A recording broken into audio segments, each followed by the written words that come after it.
Hello and welcome to the Learning Future podcast. I'm your host, Luca Parry, and today it's my delight to be speaking with Dr. Ben Hamer. Ben, it's fantastic to have you with us. And Yeah, I'm very excited. I'd love, mate, me too, right? There's some things happening in our world right now, particularly when it comes to the kind of the future of work, which I know you've got a significant amount of experience and some fantastic insights to share around. First question though, what's something you've learned recently? Yeah, so look, this is going to potentially show I'm not always the most educated person, but I didn't do history at school, right? So I don't really know a lot about a whole lot of really important historical events.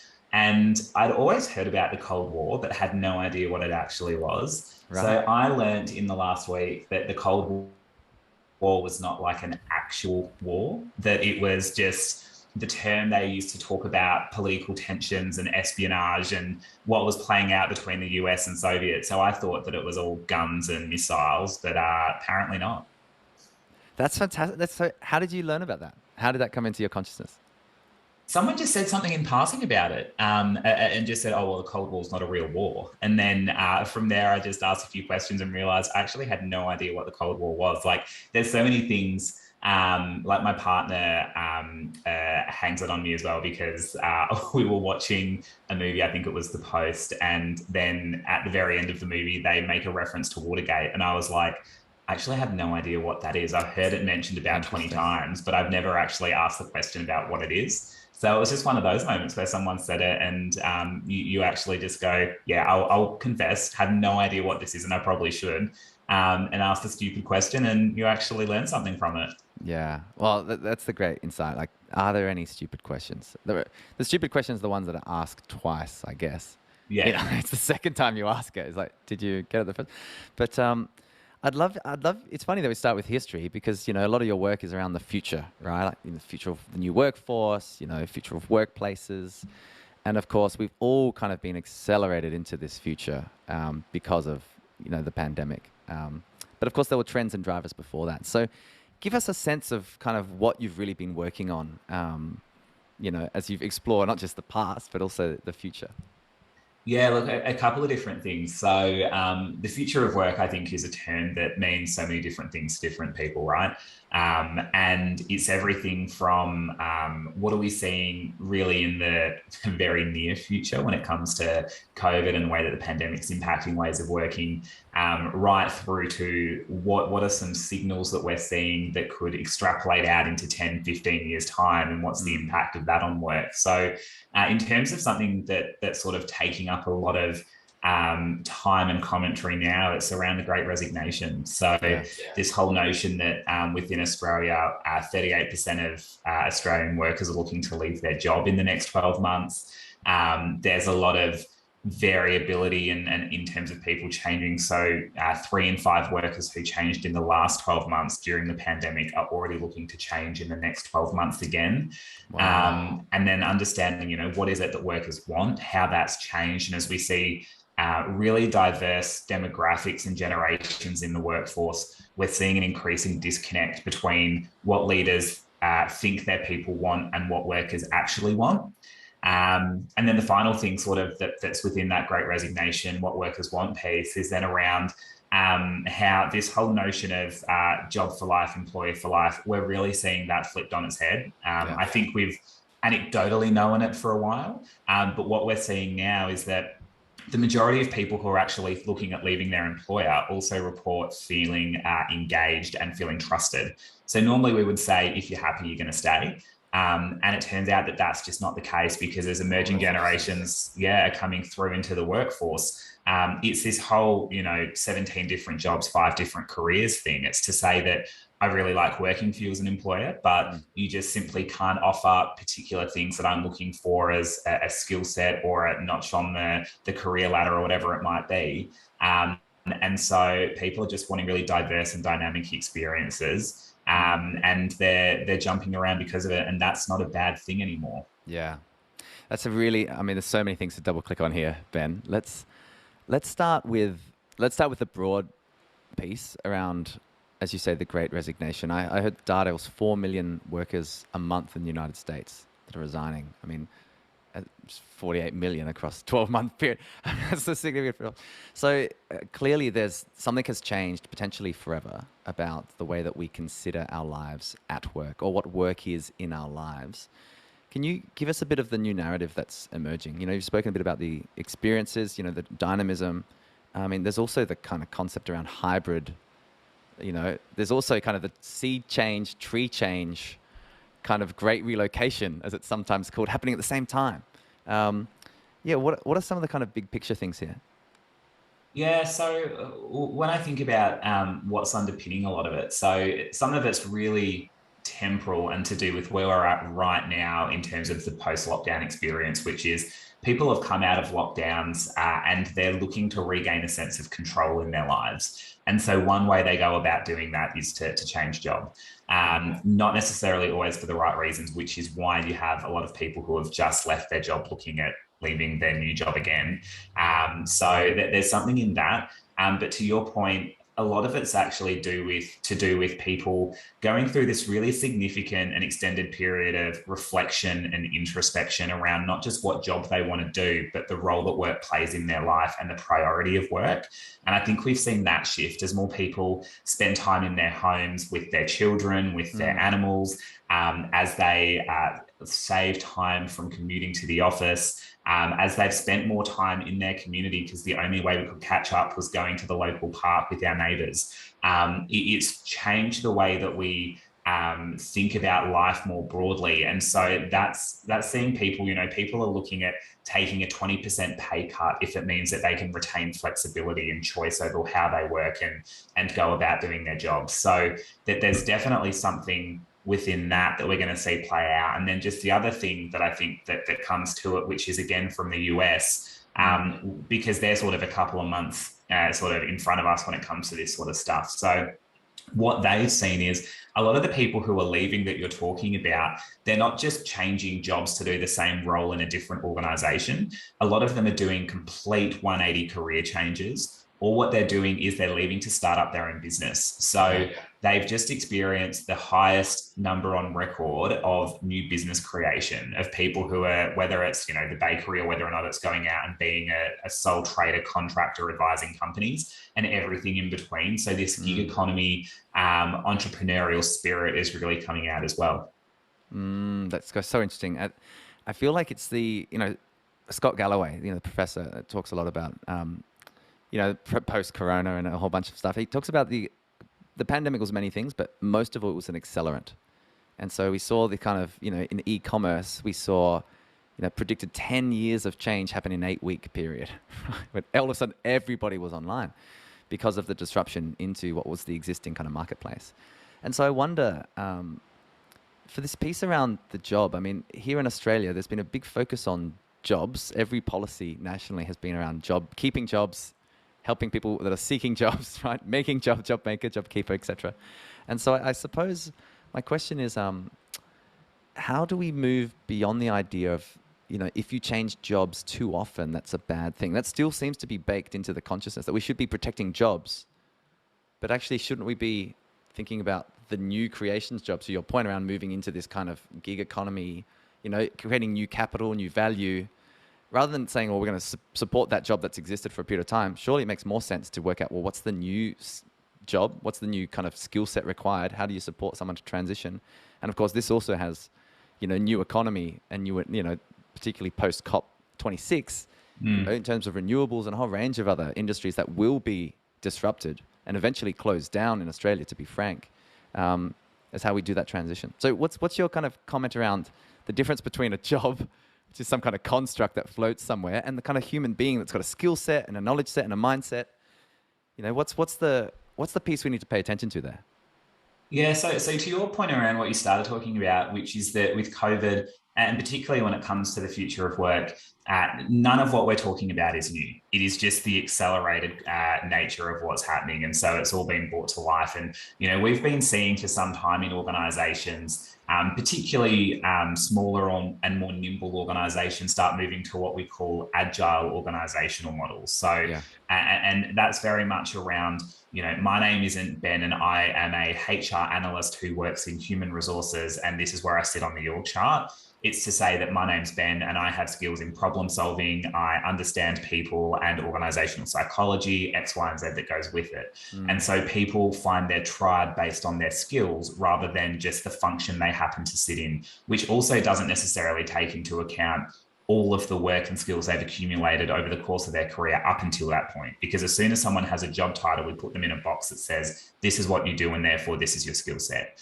And so now what we're seeing is this high degree of variability and movement and fluidity in the market and within organizations. And this is what I really like about the Great Resignation. It's shifting the mindset of leaders. A lot of the leaders in organizations are people who have had high tenure or who have had much fewer changes in jobs and careers and organizations, and where loyalty means something different to them. And so that's where I talk about this disconnect, this generational disconnect that's at play. But now that we're starting to see this high degree of turnover, what I'm saying to leaders and to organizations is you need to stop thinking about how long can I keep you working in my organization, but how can I maximize the return on investment of make sure that when you are in the role, and let's assume you're going to stay in a role for 2 to 2.5 years, that it's mutually beneficial for you and for me, and we both get the most out of it that we can. And then how do we support you on your next opportunity rather than just keep you there for as long as we possibly can? The other thing that plays into that, which I think from a learning perspective is really interesting, is we need to think about continually learning, reskilling, upskilling, as you just said, the green economy and the new skills that come with that. We're seeing a massive disconnect and a reluctance from CEOs and leaders in Australia when it comes to that in organizations. So, the statistics say something like you have about 60% of leaders or CEOs who suggest that attracting and retaining skills is a major and key barrier to growth for them. And yet less than 30% are actually doing something about it. In some recent research we've done with CEOs as well, when we asked what's the main barrier to you actually undertaking a concerted reskilling agenda, they've said, well, what if they leave? Yeah. Which is pretty significant, particularly when we know now that people are going to stay in their role for about 2 to 2.5 years. And CEOs are saying, well, I'm not going to get the return on investment because what if I upskill them? And there's the whole thing, that I think it's an age-old quote where they say, what if I upskill them and they leave? Or what if you don't upskill them and they stay? Yeah. And it's ironic that that's actually what's now top of mind when it comes to CEOs in Australia. I was going to bring up that truism as well, Ben. It's such an interesting, I think, kind of collision of mindset at the moment. And so I think to that question specifically, because we could talk about the Great Resignation or the Great Relocation. If you're a leader in an organization, this can feel like the Great Attrition, as it's sometimes called. And of course, you want to retain staff. So take us into kind of delve us more deeply into the work that you do and kind of your insights. How do you move, as you've talked about, to this kind of more agile, flexible environment? How do you, as we would say at the Learning Future, how do you make kind of the capacity to learn the most important thing about being part of a team, to kind of reinvent and evolve into the kind of, rather than, you learn to work and then you work to earn, as the saying goes, you kind of learn and work for the rest of your life, lifelong, life-wide, life deep ways. What are some of the kind of different structures, practices that you're seeing across public and private sectors that, are helping people to kind of understand that it's the skill set and the return on investment, so to speak, that is the more important thing here, rather than how long someone might stay in a particular role? Yeah, so what's interesting from the research that we've just done at PwC was that when we asked workers what they want, so this study done recently, almost 2,000 Australians participated. The first two things were they want to be paid well for what they do, and then they want their well-being looked after. And there's something within both of those that actually relates to learning. So when it comes to remuneration, when we unpacked it, it wasn't that people actually wanted to be paid more. They just wanted to feel valued. And remuneration, how much someone gets paid, is a really tangible measure of what you think my skills are worth in the market. And so that's where people are saying, well, over the last 18 months, I feel like I'm working longer hours, I'm feeling burnt out, I've had a really hard go of it, and yet my pay hasn't really gone up. So you haven't really valued all that discretionary effort and extra time and effort I've put in. So there's absolutely something in it that says that when we invest in the learning and development of an individual, not just for the role they're doing now, but also them as an individual, their whole self and into the future, you're valuing them. Because when we're saying to organizations about, pay and remuneration, they're saying, I can't just pay my staff more. It's not just about paying people more. So thinking about how learning ties into the narrative of how people feel valued and recognized. And it's the same when it comes to well-being, and underpinning that was all around work-life balance. People wanting the capacity to think about and balance those other bits and pieces and things and hobbies in their life that isn't just work. Because as people reevaluate work, it's taking a lower priority than it has in the past, which is a massive shift in the societal narrative. So a lot of it comes down to, from a skilling perspective, not necessarily just focusing on technical skills and focusing on the role that an individual does now, but focusing on their self and personal development as part of their professional development. And then the other thing that sort of comes to mind, there's a colleague of mine, Tim, who is very passionate about this space as well. And he always talks about it as like going to the gym. So he says, if we treated going to the gym like we do treat learning and development and upskilling, we would go for 2 days at the start of the year after New Year's Eve, and then would probably never go again until the next year. But New Year's resolution, Exactly. But if you go 2 days out of a whole year, then you're not going to be fit.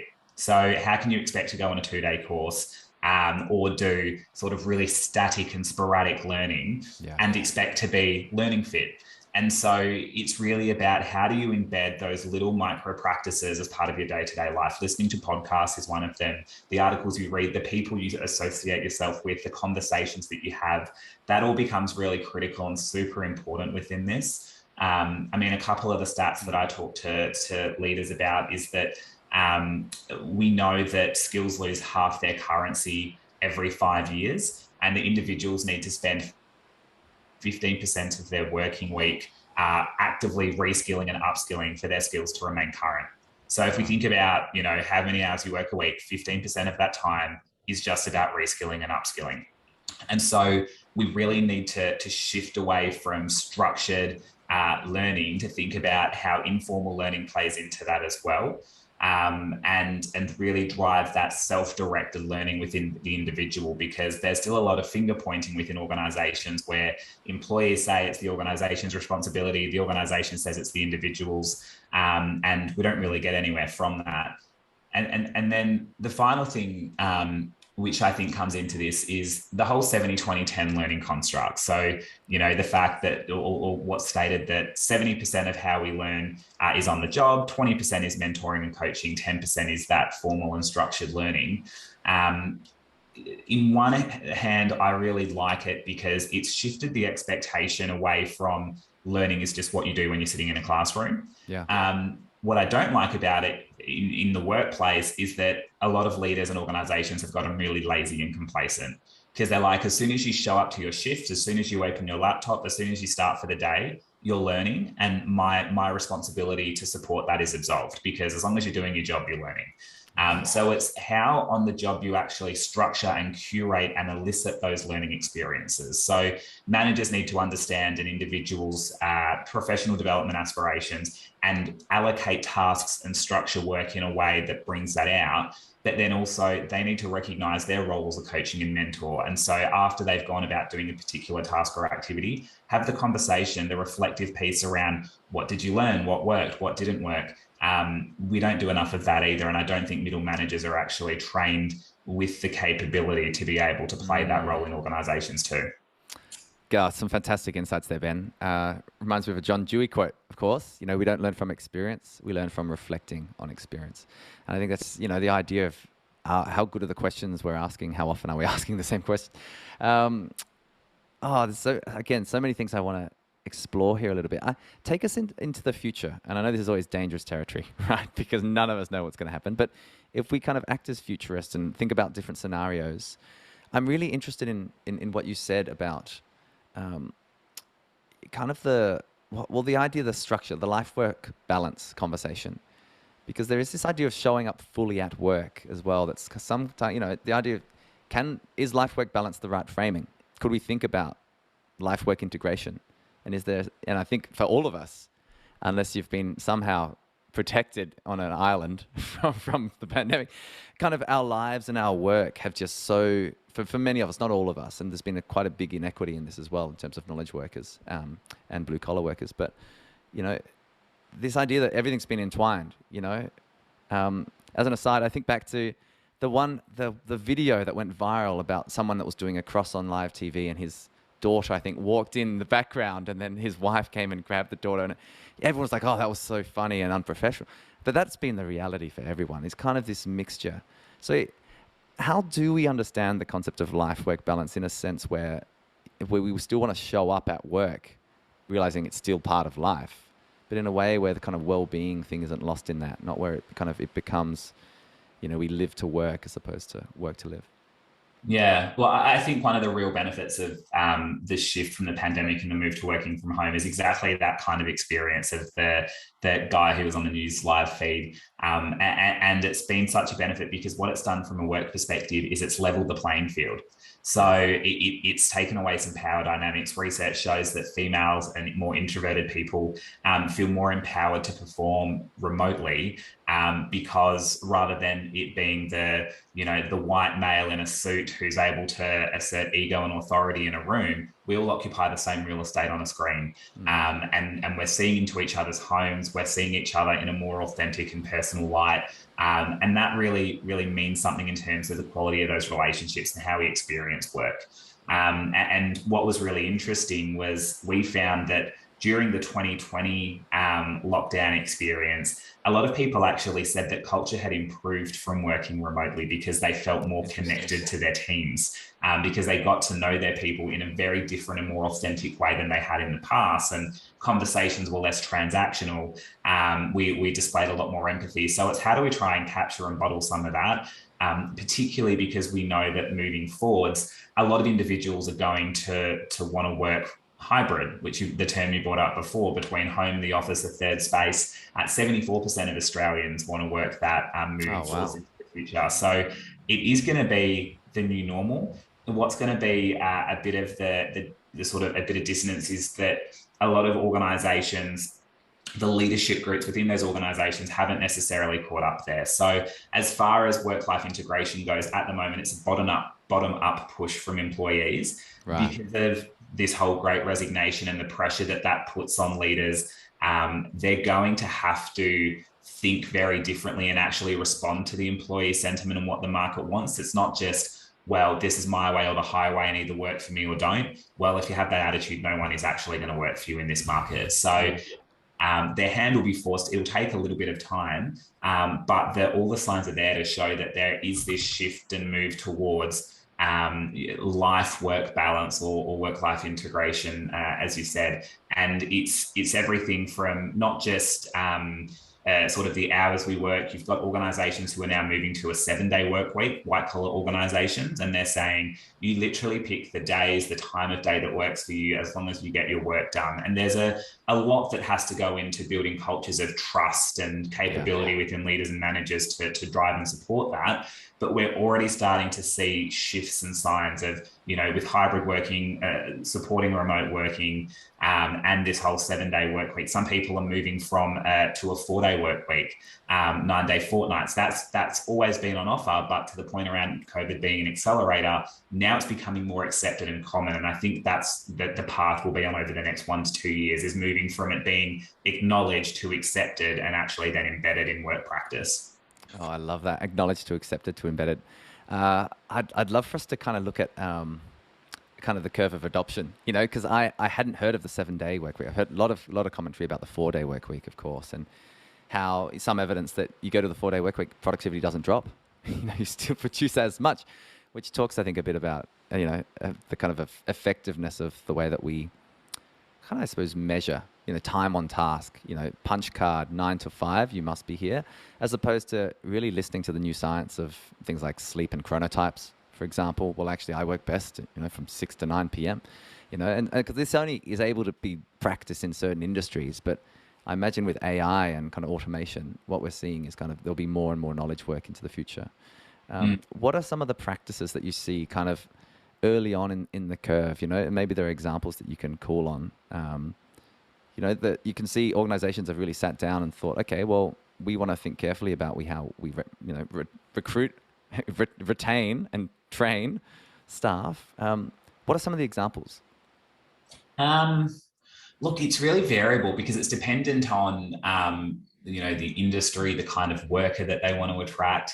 A lot of it is listening to employee sentiment. So a lot of, not this top-down stuff, but genuinely crowdsourcing, listening to what workers want, and co-designing. And co-design is such a buzzword, but actually getting employees involved. And having a certain risk threshold where you're not going to know all the answers. You're going to listen to your people, and you might not like what they say, but you're going to roll with it. So those organizations who are taking a little bit more risk, and those people who are thinking about the individual outside of the workplace as well. So you have organizations, PwC is one of them, but there's countless examples who are driving that we just announced this policy where you can essentially go and work overseas for 8 weeks from another PwC office. If you want to go and visit family, for example, in the UK, go have your holiday. And then if you want to just stay on and work for 8 weeks from the London office there, feel free to do so. Wow. You've got organizations like Atlassian who have the work from anywhere policy.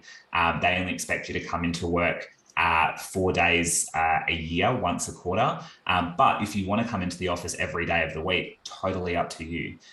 So that it's sort of giving and empowering employees choice and control. What to kind of counter your question, that what we're seeing that's not working is organizations who are mandating that people must return to the office and must come in X number of days per week. And a lot of that is because people have been trusted to work from home and to have that empowerment and choice for however long. And then now it's said, all of a sudden, we kind of don't trust you anymore. So we don't believe that you're working effectively, that you're as productive. And so they're pulling them back to the office. And there was an example of when Apple did it in the United States, and a whole heap of employees quit, and there was a petition from employees around changing it, and Apple did. So it's really around choice, control, trusting people, giving them the ability to design their week, their day, whether it's in the office, whether it's at home, morning, night, but then also giving them some tools to help them make some informed decisions as well. So when you were talking about sort of understanding what times of day are optimal for you, you've got organizations that are providing wearable devices, smart technology, like an Apple Watch or whatever, or a Fitbit, and then actually giving employees information on, your sleep's taking a hit, or, giving advice around nutrition or around energy levels, or whatever else it might be, that's not to do with how can we just get you to pump out more stuff at work, but that's just due to, wanting to bring out the best of the individual, wanting to optimize the individual's performance in life, noting that there's just going to be a benefit in work. So not everything has to have a commercial sort of benefit to it.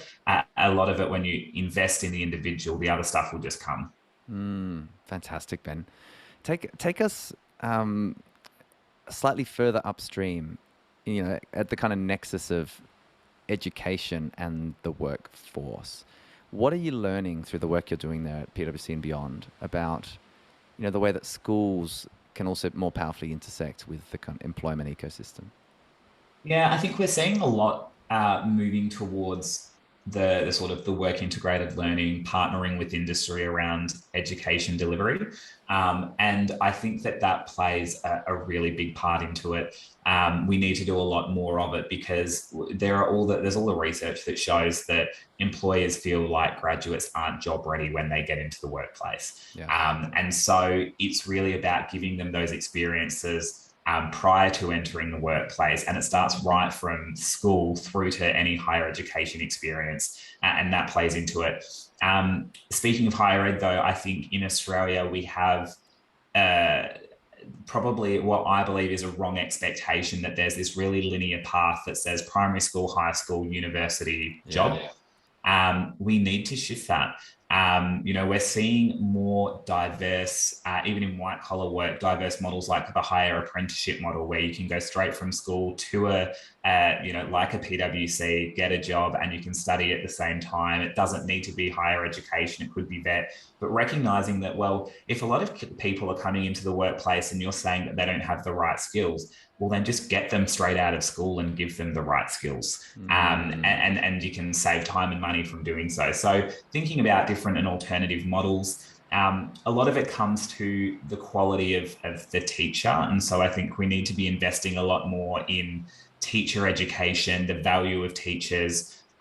We need to think more about how we get a more representative cohort within teachers as well, but also how do we bring some of that industry expertise into the classroom? So I'm a big believer that we need to disrupt the current model of teachers, and we need to make pathways for people who can do mid-career transitions. Say they're a statistician at a big bank and they're amazing at their job. Why do we then make them do probably 2 years of postgraduate study where they're not earning an income while they're still trying to provide for a family, and then make them start at the bottom of the ladder as they enter the teaching profession when they have a really significant skill set and value that they can bring? So how do we just move the dial from it's the way it's always been done, the system's the system, it's tradition, it's never going to change? Well, how do we think a little bit differently? Because we know there's going to be significant shortages in teachers into the future. That's going to impact the quality of education, and then we'll have downstream or upstream impacts then into the workforce and the skills within the workforce. So I think it needs to be a more holistic view. I think we talk about lifelong learning, but we still think about school, higher ed, and adult workplace learning as three very different and distinct things. And that's kind of right at the nexus of this. That's a fantastic answer, Ben. It's funny in some ways, because of the way systems have been designed. As an educator in a school system, you're penalized if you choose to do something. If you wanted to go and work in kind of another part of the ecosystem for a few years in return, sometimes that's not even possible to do, and I do wonder about this when we're working with young people, this new generation that are coming out that are working, expecting these flexible environments. And yet if you as an educator are not able to work flexibly as well, there is something about creating a liberating environment here that is flexible for everybody. And in some ways, seeing kind of even the old constructs of the 8 to 3 is when school has to happen. Well, that's only because it was designed that way some centuries ago. Like how do we think, with the hybridization agenda in particular, about, well, when do we come together and what's different when we are in a physical space as opposed to what can we do by leveraging technology? And what we've been saying as well, like you've got the ACT in Australia they're doing a parliamentary inquiry into the 4-day work week at the moment. And so, what are some policy levers you can pull to actually move from 5 to 4 days? Because at one stage we used to work 7 days, then 6 days, now it's 5 days. Why can't it be 4 days? But when you start doing that, and how that impacts adults and household routines, then that has to have a flow-on impact to school. And so we have to be having the same conversation around, why is school 5 days a week? Why is it face-to-face 5 days a week? Why is it between 8 till 3? Can we do it differently? Can we do it better? I think we just need to be challenging and having those conversations. It's just that there's such diminished accountability in terms of who actually does that and owns that, which becomes really challenging. Gosh, these are such interesting questions, aren't they? And I wonder if we're having this conversation in 10 years, what will have changed? What is inevitable that will shift? And I do think some of the old structures will fall away over time, particularly the old metrics, the way that we kind of measure success, I think will evolve. But it's just a question of how quickly we might get there, I suppose. And that's why the work that you're doing with Learning Creates Australia, I think, is so important, because it's all about how do we actually think about the individual as a whole, rather than just a mark that they get, which is a very narrow view of someone's abilities. And when we think about how that translates into the workplace, when employers are saying people aren't job ready, what they're really trying to get at is they're employing for aptitude and attitude. They're not employing someone these days for the technical skills, because you can Google it. Like, it's not that hard anymore. You don't want the smartest person to be working for you. It's all about learning agility. It's about the ability for an individual to seek out the information that they need to know. Not that they need to know everything, but who do they get it from and how do they get it? And that needs to translate into the school system and the broader education system as well. So it's not what you teach, but it's how you teach. It's not teaching people how to be like robots, but how do you embrace the handoff? And I think when we a lot of what we learn and teach is about rote learning. Again, that's just going to be automated. That's going to be able to be retrieved at the click of a button. Don't teach kids and don't teach adults how they can go and recite something or memorize it and repeat it back to you. You're wasting your time, because a robot's going to be able to do that much quicker and much better, and that'll be on our doorstep before we know it, and it already is in some instances. Yeah, I think of I think of the paralegal profession in particular. Who and many law firms now just using AI that search for precedent, that creates briefings. Again, this shape and this shifting nature of kind of the industry and how education plays a role into that. Ben, this has been such a wonderful conversation. I knew it would be. I'd love you to leave us with with some words of wisdom, with a take-home message, something from your specific vantage point in the kind of learning and employment and work ecosystem. What would you like to leave us with? So I know you like to keep it short and sweet, and I haven't really done that throughout this podcast. So I think the key thing for me is that the future of work and learning are so intricately linked. And to me, as I said, it's about learning agility. So what we need to be learning, underpinning everything else, is the ability to learn, unlearn, and relearn. It's fantastic, Ben. I think we see eye to eye on many things. It's been wonderful to have you on the Learning Future podcast. Thank you so much for your time. Yeah, thanks, Luca. It was awesome.